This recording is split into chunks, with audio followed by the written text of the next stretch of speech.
قال المؤلف رحمه الله تعالى: حدثنا موسى حدثنا أبو عوانة عن الأعمش عن إبراهيم عن علقمة عن عبد الله رضي الله عنه قال: جاء حبر إلى رسول الله صلى الله عليه وسلم فقال: يا محمد، إن الله يضع السماوات على إصبع والأرضين على إصبع والجبال على إصبع والشجر على إصبع والأنهار على إصبع وسائر الخلق على إصبع، ثم يقول بيده: أنا الملك. فضحك رسول الله صلى الله عليه وسلم فقال: وما قدر الله حق قدره. Kehidupan yang romantis dengan istri-istrinya, tidak mentang-mentang Nabi maka tidak ada urusan keharmonisan, tidak. Maka Nabi Muhammad memikirkan dakwah, memikirkan perang, jihad fisabilillah. Namun tetap kehidupannya harmonis dengan istri-istrinya. Maka jangan mentang-mentang menjadi ustaz kemudian sibuk murajaah Al-Quran, sibuk menulis kitab, sibuk mengajar, maka istrinya di rumah, apalagi dia polygamer, tidak bertemu kecuali dalam sepekan, apalagi kalau 4 berarti hitungan 6 hari, sepekan tidak bertemu. Di saat bertemu dan hanya kuotanya 24 kali 2, 48 jam, 2 hari, sibuk dengan murajaah, jadi imam, sibuk dengan pelajaran, sibuk membuat kitab, sibuk dengan dakwah. Maka istrinya duduk di sampingnya bagaikan wifi yang dia tancap dan nyala terus tanpa disentuh. Maka di sini tidak seperti itu. Nabi Muhammad dulu berjihad, berperang dan memikirkan dakwah. Bagaimana orang munafikun di Madinah membuat fitnah, namun tetap harmonis. Ma'ahlihi sa'atan. Kata Ibnu Abbas, Nabi setelah salat Isya duduk dengan istrinya dan romantis. Maka bagi kita para dai agar juga melaksanakan kehidupan romantis dengan istri-istri kita, meskipun kita sibuknya sangat sibuk, harus bisa membahagiakan mereka.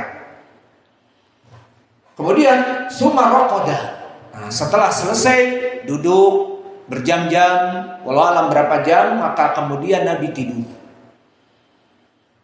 Falamma kana thulutsu al-laili al-akhir, di sepertiga malam terakhir, mulai dari jam 2, jam 3, jam 4, kalau adanya jam 5, maka mulai dari jam 2, jam 3 itu bangun. Inilah sulus al-akhir, dibagi malam itu menjadi 3 bagian. Nah, 3 yang terakhir itulah sulusul lail al-akhir. Maka kalau dimulai dari jam 8 setelah sholat Isya, dari jam 8 sampai adzan misalnya jam 5, nah dibagi 3. Di sulus al-akhir misalnya jam 3, 4, 5, nah di sini dia bangun. Maka itulah dari sunnah kehidupan Nabi. Nabi itu tidak tidur nyenyak. Tidak tidur jam 9, bangun adzan yang kedua jam 5. Berapa jam? Seperti ini. Tidak. Tatajafa junubuhum anil madaji', dan begitu pun sifat kaum muslimin. Au ba'duhu, atau sekitar dari itu. Qa'ada fanadhara ila sama, maka dia duduk, bangun, kemudian melihat kepada langit. Kemudian membaca ayat yang kita baca tadi di dalam surat Ali Imran, yang mana di dalam ayat ini yang dijadikan pendalilan di dalam pembahasan kita, bukan dari hadis tapi di ayatnya. Inna fi khalqis samawati wal ardi wa ikhtilafil laili wan nahar la ayatil liulil absar, liulil albab. Maka poin pendalilannya dari bab ini adalah lafaz Al-Qur'an ini.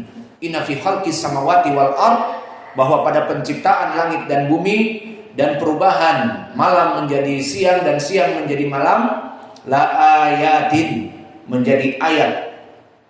Untuk siapa? Li ulil albab, untuk orang-orang yang berakal. Maka ini wajah pendalilan. Kemudian disebutkan summa qama fatawaddaa. Maka Nabi duduk membaca Al-Qur'an ini, kemudian bangun dan berwudu. Wastanna. Apa makna wastanna?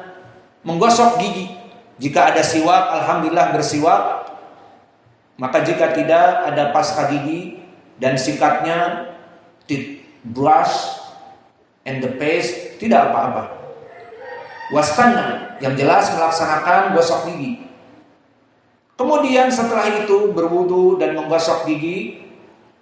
Summa sholat ihda asrata rakaah. Di sini menjadi pendalilan sholatnya 11 rakaat. Dan ini yang rakaat afdol. Kenapa kita afdol? Katakan pertama dari perbuatan Nabi fi'liyah, dan yang kedua ada batasan dari Aisyah, hadis yang muttafaqun alaih. Di saat ditanya bagaimana karena Rasulullah SAW sholatul lail, kata Aisyah, kanat tusalli rak'atain tawilatain, farak'atain tawilatain. Kemudian disebutkan falam yazid an ihda asrata rak'ah. Nabi tidak pernah menambah dari 11 rakaat.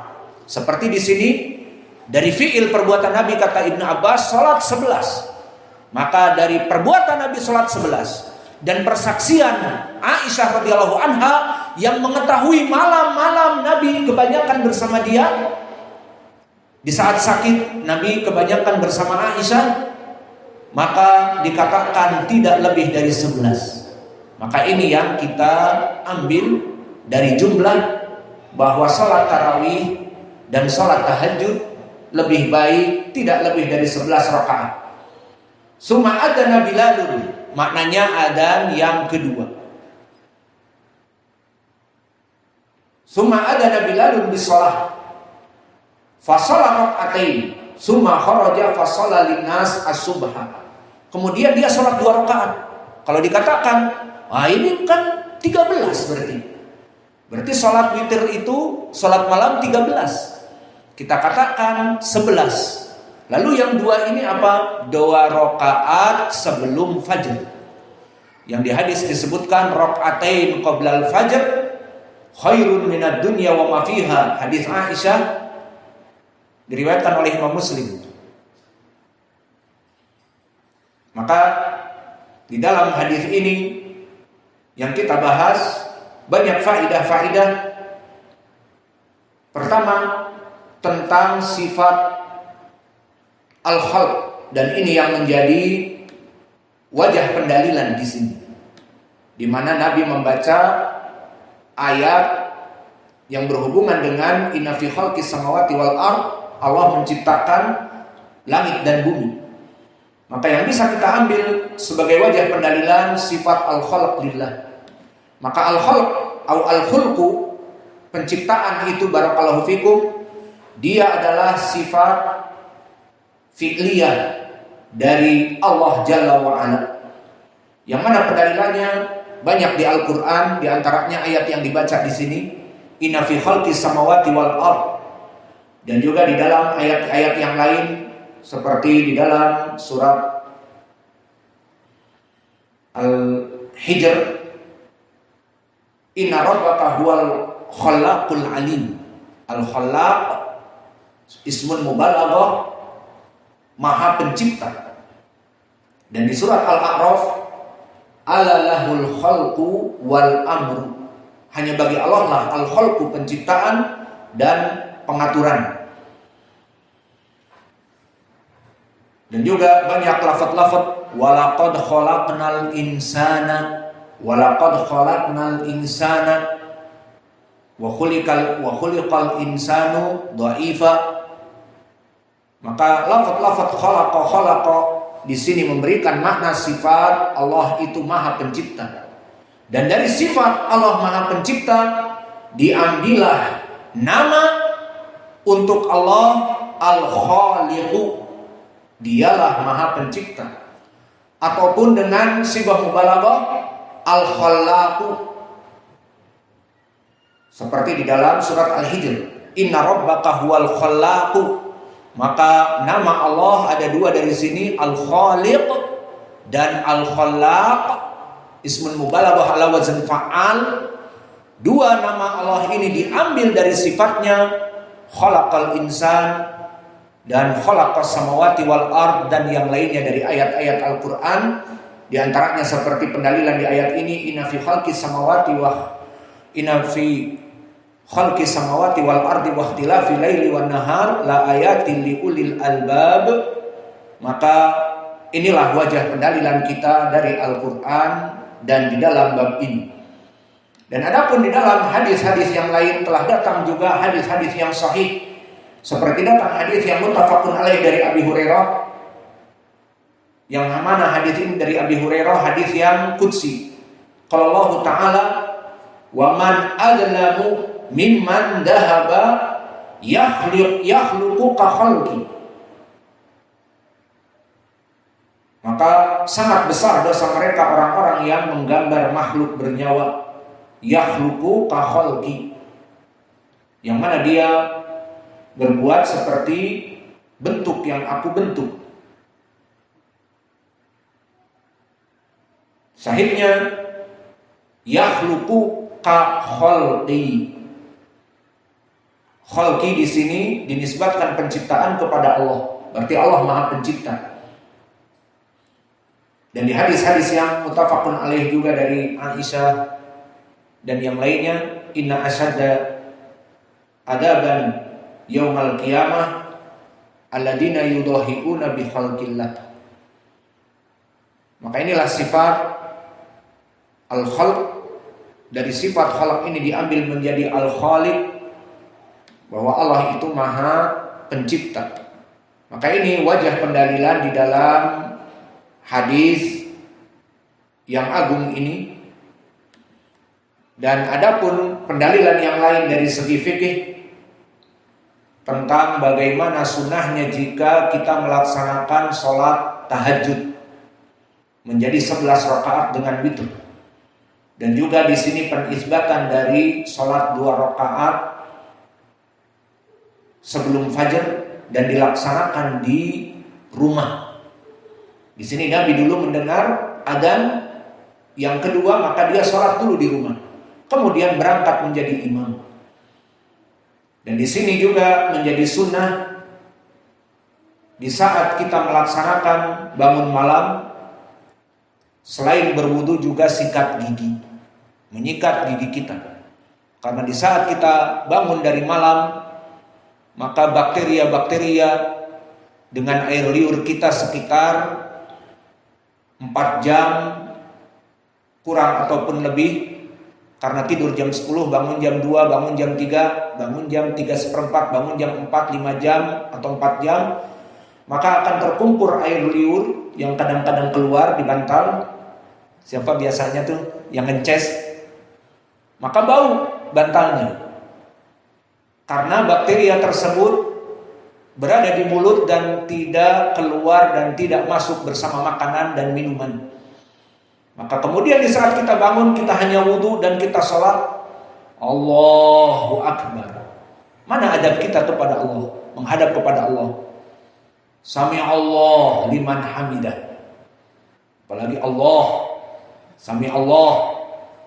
Ini jika kita berbicara dengan istri saja, kita tidak sikat gigi, dan istri kita misalnya orang Arab, ada domir ha dan sebagainya, maka dia misalnya mengatakan kaif haluki, alhamdulillah, maka baulah. Maka adab kepada Allah di saat kita salat, Allahu Akbar, sikat gigi. Maka kalian bangun mau salat malam, membaca Al-Quran, sikat gigi, agar teman-teman kalian yang mentasmi kalian ba'dal fajr itu tidak kabur. Mentasmi kalian hari itu dan setelah itu kabur. Dan ini pernah, dan ada kami waktu di Daman, bau makan bawang dan tidak sikat gigi, atau memang mempunyai gastritis, biasanya bau mulutnya dari lambung. Alhasil bau kapok karena udah mau muntah. Di saat mentasmi dia menolong membaca Al-Quran depan kita, bergejolak lambung ini, mau muntah. Setelah itu hari keduanya, afwan anak nggak tasmi lagi. Kenapa? Ya kita sebutkan langsung, kita belak-belakan bau mulutnya. Kita sikat gigi, mungkin dari lambung. Al-muhim sikat gigi dari sunnah seperti di dalam hadis ini. Maka dari sunnah juga bermain-main dulu dengan istri sebelum tidur. Tidak setelah sholat isya langsung bek, namanya pelor, nempel langsung molor, capek bek tidur. Istrinya sudah berdandan, ingin sedikit ada tasmi, murajaah dan sebagainya, dilewatkan. Maka ini dari adab usrah az-zawjiyah, adab bagaimana keharmonisan rumah tangga sebesar